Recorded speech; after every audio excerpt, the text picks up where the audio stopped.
আসসালামু আলাইকুম। আমার মতো ধৈর্য কার কার আছে বলেন? দেখেন, এই ছোলাগুলোর চামড়া ছিলে ছিলে এই যে এইভাবে ভর্তা করে তারপরে এই যে মুখে দেওয়া হয়। হ্যাঁ, বলেন তো। আর কার কার বাসায় এরকম এক পিস আছে যে তার জন্য এত কষ্ট করতে হয়? ধৈর্যের প্রমাণ বারবার দিতে হয় মাদেরকে, না? এটাই হলো কথা। একটা বাচ্চা এমনি এমনি হয়ে যায় না, অনেক কষ্টের পরে।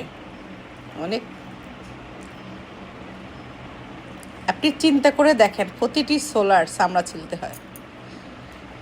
আমি একবার চামড়া ছাড়া ছোলা এনেছিলাম, যেহেতু ওরা চামড়া খায় না সেজন্য।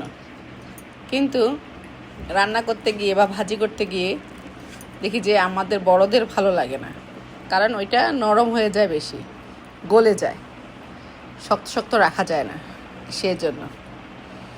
তো কি করব এখন? অন্যদেরকে মজা দেওয়ার জন্য আর ছোটদেরকে খাওয়াইতে চাইলে এইভাবে প্রতিটি ছোলার চামড়া ছিলতে হবে আপনাকে, বুঝছেন? একবার চিন্তা করে দেখেন।